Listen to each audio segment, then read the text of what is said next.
Very pleased not to be joined here at Blogging the Boys by the one and only, the dashing, the debonair, the finest hair, both sides of the Mississippi. You know him, you love him. It is, of course, Dallas Cowboys linebacker Eric Kendricks. Eric, thank you so much for taking the time to join us at Blogging the Boys.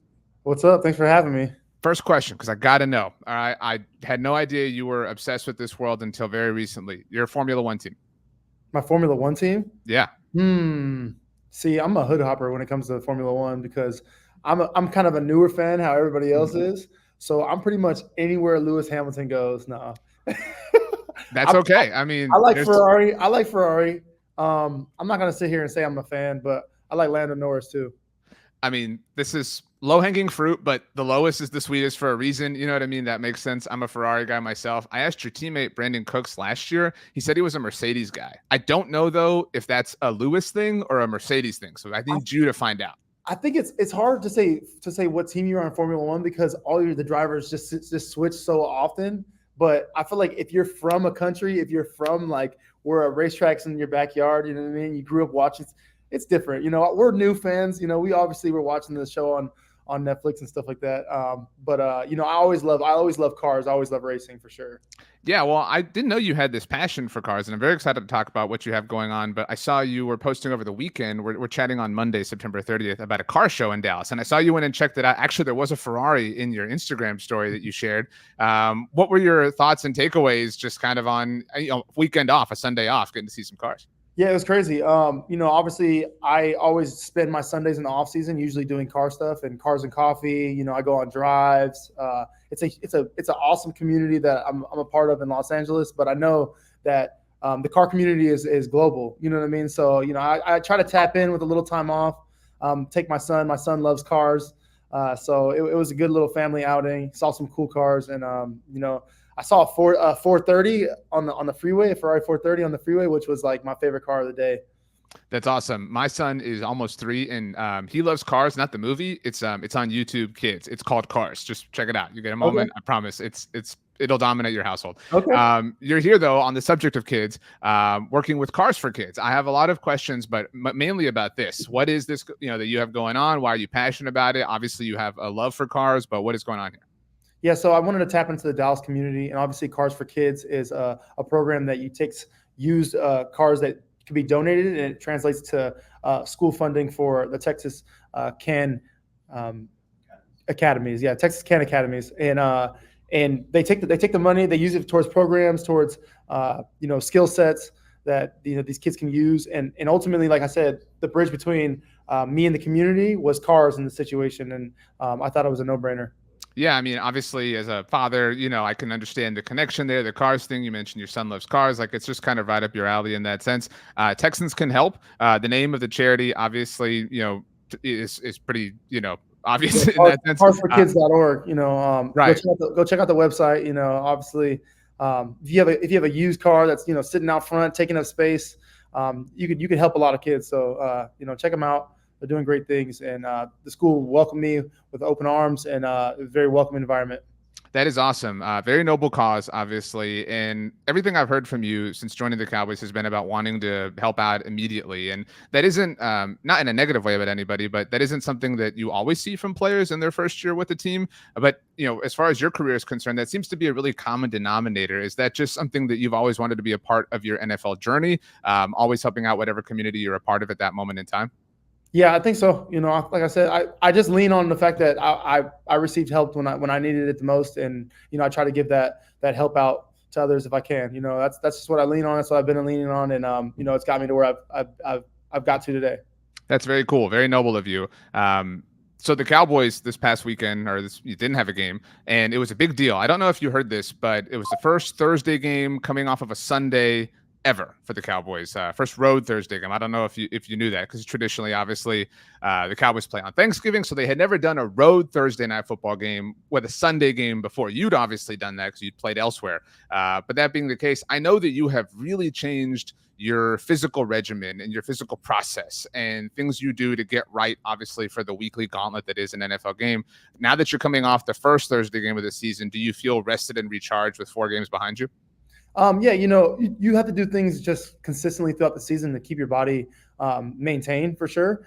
There's different challenges that come into playing in a Thursday game. So, where your body is at, on a Thursday as compared to a Sunday is usually a little bit different. So you get to accelerate that timeline. And honestly, like, you could maybe feel it a little bit more after that Thursday as well too. So I was just made sure I just stuck to my routine of things. I got a lot of body work planned out for this next week, and I'm feeling good right this far this season.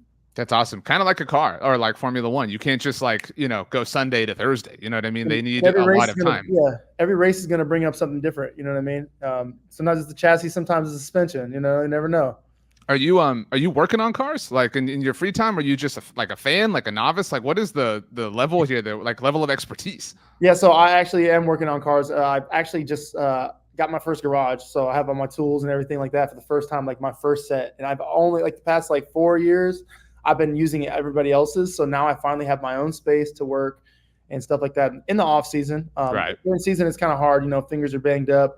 You don't really have time. But in the off season, I do like crawling underneath there and changing an exhaust. Something, very basic right now. But, as I get under the car more often, I'll probably learn more and more. Well, cars on YouTube Kids for your son, but I mean, I'm sure you're down all sorts of YouTube rabbit holes in terms of love YouTube. Love all the car YouTube, so I can't wait to check it out. That's awesome.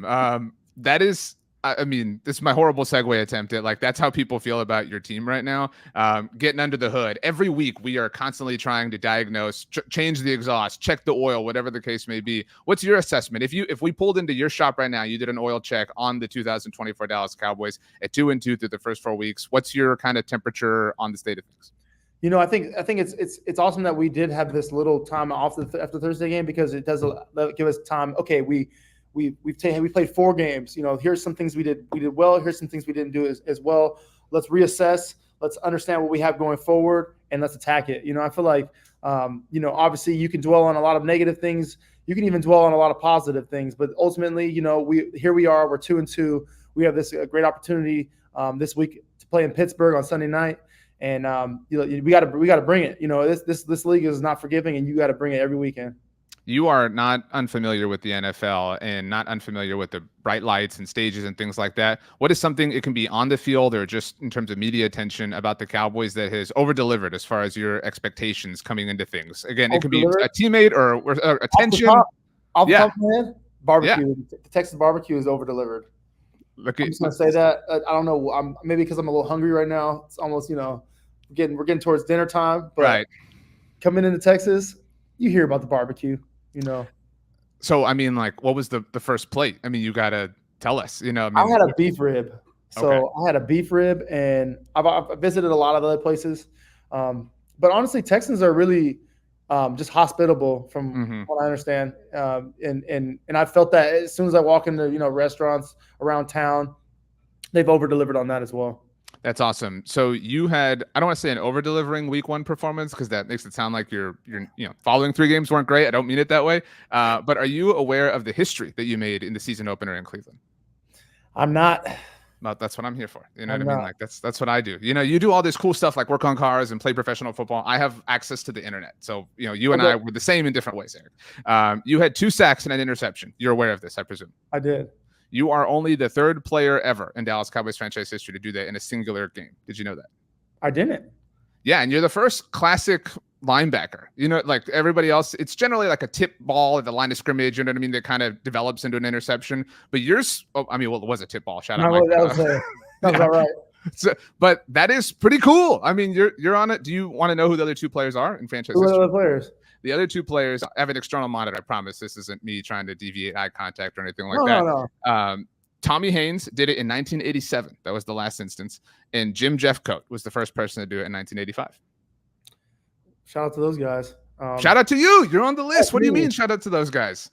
I can't wait to do more. I feel like obviously it's cliche, and I'm going to enjoy it, and I'm going to appreciate that stat you gave me. But, I'm looking forward. I want more. Let's do it. It sounds I want some other stuff. You said that it sounds cliche, and I know you don't want to guarantee or anything like that, but Do you ever just sit back and think, like, I'm sure you've done this at some point in your career, like what it would be like to do the whole thing, like envision that moment, like envision the parade and things like that. It has to just, you're so much closer than most average people get to be towards achieving that dream. And it's, you guys are on the, doorsteps of October. It's a long season. It's a marathon, but I have to imagine that those thoughts, you can't help that they come into your head in terms of dreaming and ambitions and things like that. 100%. You have to focus on the day-to-day task at hand, and you can't get bored with the mundane, the Right. grind of every day. But you have to have those things in your mind to where you're like, this is why I'm working hard. This is what I'm trying to achieve this goal. And I've never achieved it. I've gotten pretty close, but my brother has. So it's like that was my closeness to it, where I saw it, and it was cool. So it was like, I obviously want that. Yeah, well, I mean, and you guys, you gotta be like the Harbaughs. You know what I mean? You gotta have the one that trumps his. You know what I'm saying? Like, you gotta come. And if you do it for the Dallas Cowboys, like, look, it's cool when other teams do it. Don't get me wrong, but like, being part of the team that does it for the Dallas Cowboys whenever it eventually happens will be a different type of doing it. If that makes sense. Different level for sure. Eric Kendricks, you're the man. Congratulations on the history, but more importantly, congratulations on the partnership with Cars for Kids. This is really, really, really cool. And seriously, thank you for all the work you're doing in the community. Very noble work. You're a really fun and interesting and unique player to root for. And it's so much fun to see all the success that you're having. Man, I appreciate you, man. Thank you. Take it easy.